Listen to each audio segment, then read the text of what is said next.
Bai, kaixo, arratsaldeon. Duela gutxi galdetzen zen zure buruari zer falta zaigu zen, ez? Joan esan joan eta nik, bueno, lehenkoen pixka bat de abogado dian, ez? Zer guri askotan galdetzen ditugu gaurkako galderak, egiten dizute. Zer programa dauka ditu? Nola, gitak esaten zuena programa. Hori askotan leporatzen digute. Bai, oso ondo eskelatu duzu testuingurua, oso ondo egin duzu analisia, ez? Baina nik uste dut urrengo urrats hori guretzako oso importantea izan behar dena falta zegula, ez? Zer politika energetikoa bultzatzen dugu, zer pentsatzen dugun mugikortasunari buruz, zer hirigintza eredua eduki dezakegu momentu batean. Noraino ematen dugun garrantzia ez dakite, lehenengo sektoreari nola bultzatu behar den, ulertzen?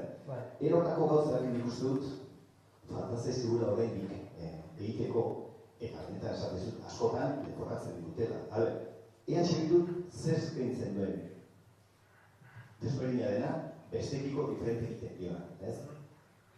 Hortikan, zigoan ere, baina.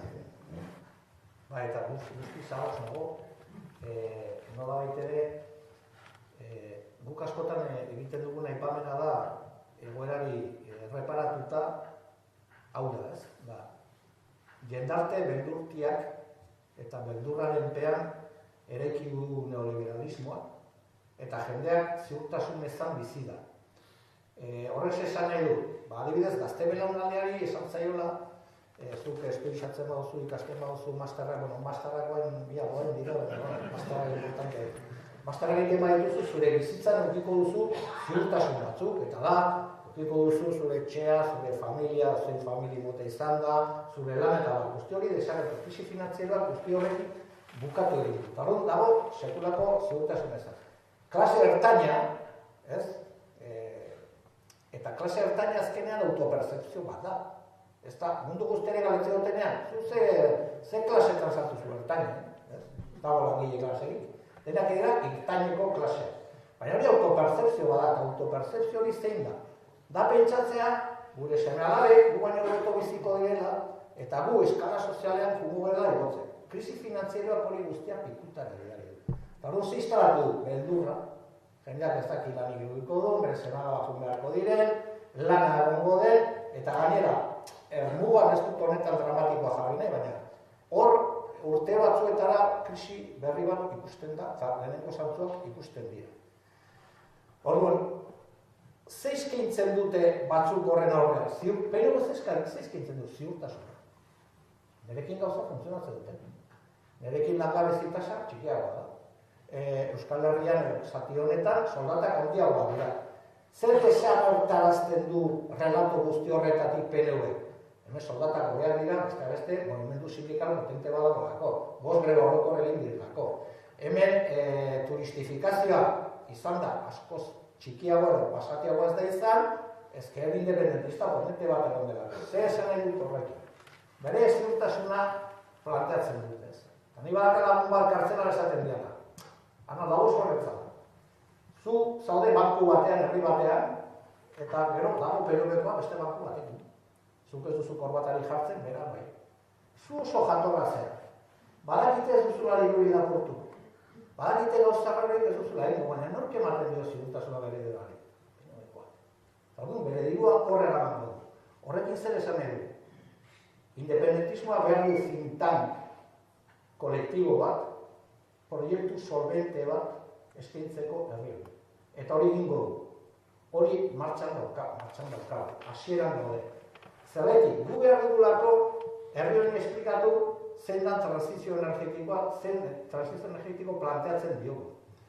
Gu behar dugu jendeari esan hemen gure pensio sistema publikoa nolakoa izango den, nola finantzatuko den eta noraino helduko den. Gu behar dugu ziurtasuneko, seguridadeko plan bat. Osea, gu jendeari esan behar dugu gure seguridade proiektua nolakoa den. Gu behar dugu gure osasungintza nolako izango den jendeari ziurtatu. Eta egin behar dugu hori hoberenekin. Osea, guk proiektu solvente bat behar dugu. Eta behar dugu alor guzti horretan. Eta hor badira hiru lau gauza oso importantea dira. Eta da, hori askotan nazioartean esaten dut. Zuk ezin dituzu irabazi hauteskunde batzuk, jendeari ez badezu esplikatzen. Zein da zure eredu produktiboa eta enpresaren? Zuk ze baloretan oinarritu nahi duzun zure ekonomia. 2. Pentsio sistema. 3. Osasungintza eta 4. Hezkuntza. Zuk horiek jendeari ez badiozu azaltzen, ez dizu lakuta bide irabaziko hauteskunde batzuk. Orduan, nik uste dut asko landu dugula guzti hori.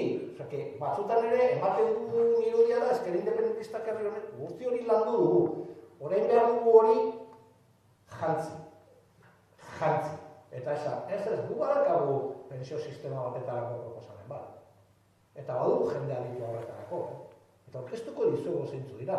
Eta frogatuko dugu herri honen inteligentziarik handiena ezker independentistan dagoela, porque enkuesta guztietan agertzen dena da, ezker independentista bozkatzen dutenak, normalean emakumeak gizonezkoak baino gehiago, adin konkretu batetakoak eta ikasketa universitaria dituzten. Gure oinarri soziala hori da.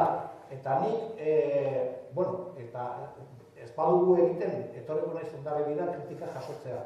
Hori martxan daukagu. Eta uste dugu denbora beharko dugula. Baina gu behar dugu herri honi proiektu oso solvente bat planteatu. Adibidez, flamenkoen eko eskubitarrak, baina ez da adibidea jartzeatik. Flamenkoek planteatu zutenean Flandriaren independentziaren viabilidade ekonomikoaren txostena, ez zuten beraiek egin. Hartu zuten estatu batuetako enpresari oberena, eta esantu, egin auditoria bat, eta hori aurkeztu zuten, eta oso imaginatu dezagun niño bezarrak egiten dula kontratatua, egidazu proiektuan frogatzen den Euskal Herriak independentea baldin bada sekulako garapen ekonomiko bat dugula. Hori, da adibide bat, ez dugu egingo, igual da, baina esan edo, hori asko errezten digu ez da bai da, porque Idoia Mendiak ez du nerekin ez da detora, ez da du horrekin. Es una puta eminencia económica. Orduan, esan nahi dut, gu daukagu sekulako inteligentzia kolektiboa barruan, militantzean, kidegoan eta orain behar dugu nolabait ere hori jantzi, porque bizi gara ere, nolabait ere, jendarte batean gauza horiek baloratu. Adibidez, inork ez du zalantzan jartzen, PNV, Kristo gestorea dela. Nor jartzen hori izan, inor. Gazten zera errepasatzen, zeretan izan dira Kristo gestorea. Hauek plantatu nahi zizkiguten zentral nuklearrak ondra bat urte. Eta zantziguten hori barik hau bukatu da. Bere politika industriala zein da. Hori enpresarioak esate izute. Nengo enpresarioek, hauek ez dute politika industriali. Baina zer hortu dute instalatzea hemen, gu bat, eta horrekin bukatzen dut. Enkuesta guztietan, bakarrik balore batean irabazten dio, Bildu PNV. Haude baloreak, zein baloretan da? Zintzotasunean gu horreteko. Jendea bat egin zintzoa garela. Ez dugula lakortuko, ez gara lakortuak, dena preste emateko gaudela eta guzti hori. Baina zein da gestoriko erena PNV. PNV gu baina hobeto prestatua dago horretarako. Ez da egia, baina hori da instalatu dutela, baina ni guztiz ados nago. Hori aurten egingo. Aurten hori, bai, hasiko gara aurten hori egiten, baina nik uste dut gabonetarako eukiko gutxinez adibidez zaintza proiektua. Nik uste dut herri honetan zaintza proiektu integral bat eramaten duen erakunde politikoak asko irabaziko. Zaintza proiektu integral, herri honetan.